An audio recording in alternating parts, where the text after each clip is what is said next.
Welcome to the People Leaders Podcast, the audio resource for managers and business leaders creating high-performing teams. Join leadership and team development experts Jan and Michelle Turkelson each week as they explore both subjects from every angle. Through practical tips, valuable insights, and compelling interviews with leadership experts around the world, you'll learn how to bring out the best in your staff and how to give your best as a leader. Okay, how you doing, Michelle? Very well, Jan. How are you? Excellent. Okay, so today we're going to have a look at the 4 types of performance conversations. Now, as a manager, basically you're going to have, 4 different types of conversations with your team members. Yeah, in relation to performance, definitely. I suppose every day you're going to have different types of conversations, but these are specifically related to performance. That's right. And so with that, basically you're looking at your team performing in 4 different ways, or members of your team. So you have team members who are either underperforming, who are good, solid, average performers, you've got your high performers, and you've got high potentials. And so what we're going to do is have a look at the slightly different types of conversations you would have with each of those performance categories. Yeah, and the reason why this is important is because when you're giving someone feedback or when you're developing someone, performance is extremely important because some people get remunerated for it. Some people are going to use this for their career development. So it really is important to be as clear and definitive in the way in which you rate people. And you know what, Jan? It's your duty. You have a duty of care to share your opinion about people's performance. Like, that's your job as a manager. So what we want to be able to do is for you to do it in such a way that the way that you're evaluating their performance, you're using the same criteria that they are using. So it's not, your opinion. It is really something that you've both agreed, this is how we're going to measure your performance, so here's the feedback. So that when you do give the evaluation, or when you do give them the feedback, they're thinking, yeah, that's spot on. I can't really argue with that, or yeah, I feel the same way. Okay, so before we go into the different categories of performance, I just want to share with people how would we use this template. Yeah. Because we've used it in workshops where we've had senior leaders all put the names down of the people that they manage, and obviously it's just discreet, so they don't share it. But what they do have is a commonality around definitions. Oh, absolutely, Jen. You can use this. I mean, it looks like a simple template, but you can use it in 15 different ways. And one of those ways is exactly how you describe it. So if you're having talent management conversations, for example, and you all need to agree that these are the high potentials, these are the underperformers. So what you do is you just put your team members into each of those categories. Other managers do the same thing, and then you have a discussion. So why did you put X, Y, and Z in underperformance? That's right. And so you could put things like their skills, achievements, and definitely what their particular strengths are. Absolutely. And to what degree are they performing as per expectations? And so, if they're underperforming, why are they underperforming? So why do you think Sally's underperforming, Jan? What is the evidence? What could you show me? What would I see that would lead me to agree with you that Sally is underperforming? So it does take a little bit of reflection and clarity of thought to be able to have that definition and to be really clear about what behaviour, characteristic, thinking style that you are describing. And you know what? You should be able to do that. You should be able, and it's your job as a manager to be able to articulate very clearly why somebody is underperforming or why somebody you consider to be high potential, and share that. So the other way that we could use it, we could spend all of this podcast. So the other way that you could use it is really as a reflection piece. So have a look at your team, every 6 months or so, have a look, and this is a personal thing, and look at, how would I rate my team members according to this? Is Sally continually, I'm using Sally, is Bill, for example, continually in the high performance list, or is John, he was in the high potential, high performance, and now he's underperforming. Oh, that's interesting. Why is that? So it is a good reflection piece for you as a manager. And even in your one-on-ones, you don't have to put people's names, but in the notes section, you could put behaviours, characteristics, achievements of what you see in underperformance and performance, and maybe have that one-on-one discussion with someone and see where you would be. And you know what? This is something that you can do as a team as well. We're going into another idea, but so you have these 4 categories on the board and you say, okay, team, what would underperformance look like in our team? Let's describe it. Yeah. What would high performance look like in our team? So it's not just you as a manager being subjective about what you think these definitions are. As a team, you've all arrived in that. And then that sets you up for your ongoing performance discussions. Absolutely. And it's all around agreement and clarity and, setting that expectation as a team. Yeah. And I think that's a really good team building activity. So team building isn't necessarily, like making a tower of spaghetti sticks. There are so many ways that you can actually build your team and build the capability. And you know what? If you really want to take it up to the next level as a manager, you would say, okay, if I was underperforming, what would you be seeing? If I was, solid, good, solid manager, what would you see? If I was a high performance manager, or if I was a high potential manager, what would you be seeing? Sure. And you would need people to have a good level of trust to be able to do that. Yeah. So, but yes, why not? Yeah. Okay, we've given people 4 ways to use this very simple yet effective template. All right, so the first category is underperformance, and we're just going to describe some of those characteristics in an underperformer. And again, be really clear about it is underperforming in their role. Yeah, so it's not the person who is an underperformer. It's their behaviours or what they're delivering is considered underperformance. Yes. So is it in the timing? Yeah. Is it the quality? The quality, the delivery. Are there mistakes or edits?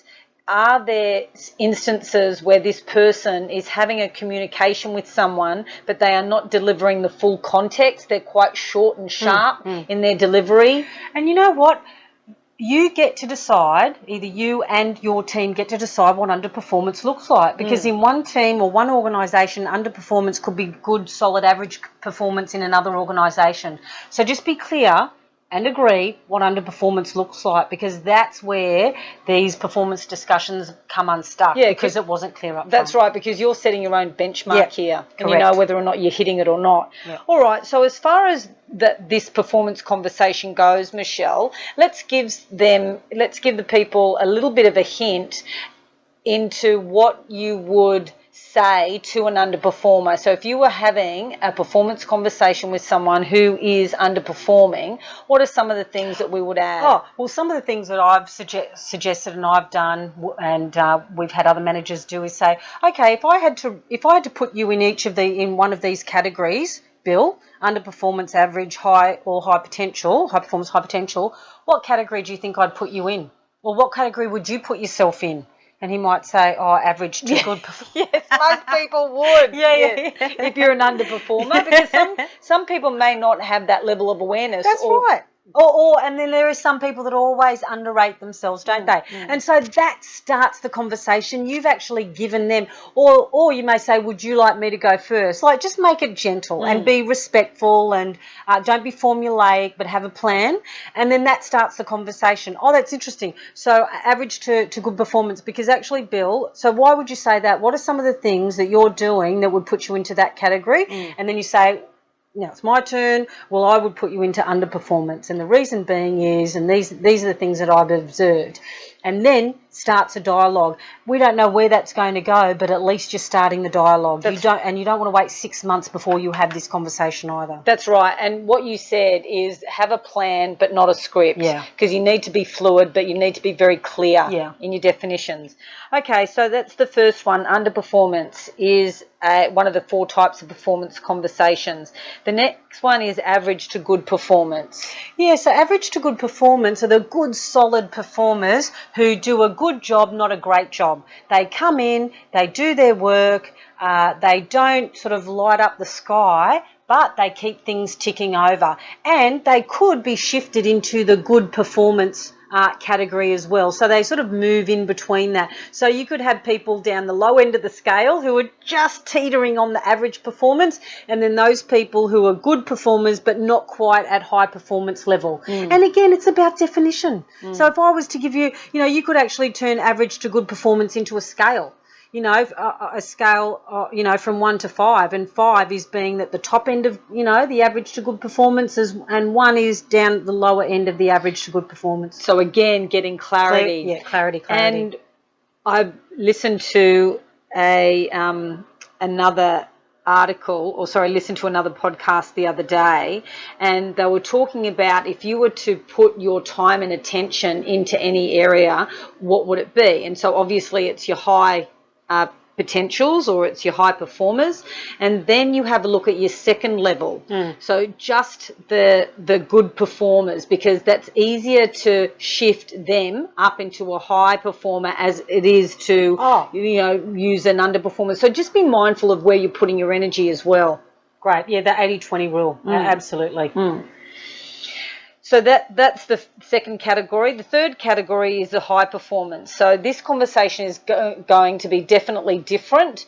And the one thing that we really want to drive home is you don't want to load up your high performers with all the work. Because they are high performers. And this is what we find, is that it's the high performers because they are high performing and they don't cause you any grief. They don't take up a lot of your time. You tend to just, they're a steady, safe set of hands and they're going to do a really good job. So we tend to load them up.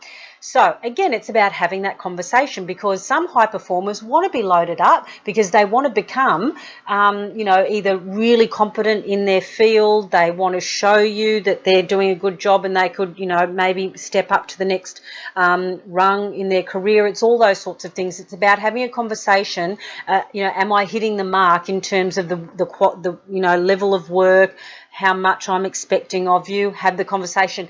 And, again, give them the feedback, why they're high performer and what you appreciate about their high performance. Don't take it for granted. Yeah, absolutely. And I think the conversation with a high performer is going to be around skill, achievement, ability and next steps. Yeah. What role are they looking towards? What can you groom them for? So in every conversation, I would just check in with them around, are they having enough, juicy projects in order to satisfy them, and just to let them know that you are on the lookout for them. Exactly. So you are going to have some high performers that absolutely are very career oriented, want to move to the next big thing. You're also going to have some high performers who have been there a while perhaps, or just are really competent and want to stay there. Don't want to move. However, they're highly competent, high performers. So just work out what is it. Because we're all different. We all have different needs. Ask the questions. Yeah. And then the fourth category is the high potential. Yes, so some people think, there's a bit of confusion. So what's the difference between a high potential and a high performer? Because you can be a high performer with high potential. But a high potential person is somebody who may not be good in their role right now, That's right. But you can just see they have the potential in them to achieve greater things in their career. So they may not be new to the role. They may be new to the role or new to the organisation. And the category is around attitude, skill and capability. That's right. And it's the questions that they ask. Yes, These are the that's how we determine whether or not we've got a senior leader that we're coaching or that's in a workshop by the quality of the questions that they ask. Yeah. It's kind of the second level question, isn't it? Yeah. I mean, what more can you say? And again, it's about really worthwhile having some sort of definition about what does high potential look like, because some organisations have very clearly articulated what high potential looks like. So use that. Have a discussion with your team. This is what high potential looks like in our organisation. Yeah. And people leaders, it is an art and a science. There is some fluidity to it, but there is also some logical planning and definitions as well that you really need to be mindful of. And even though it looks like a little bit of work to research that and to have the conversation, you will be paid back tenfold. In spades. Yeah, it's so rewarding when you get it right. Yeah. So rewarding when you put in the time. Yeah, so we really encourage you to have a look at the template and perhaps share it with your team, share it with a colleague, perhaps a colleague in your organisation. That it's something that you could do over lunch. If you have a mentor or a coach, use it with them. Yeah, and again, give us some feedback on how you go. Okay. We hope you enjoyed today's episode of the People Leaders Podcast. For show notes and other resources, please visit us at peopleleaderspodcast.com. And while you're there, you can subscribe for future episodes so you can continue your own leadership journey. And please be sure to share this and other episodes with your friends and colleagues. The People Leaders Podcast is brought to you by the Experts on Air Podcast Network.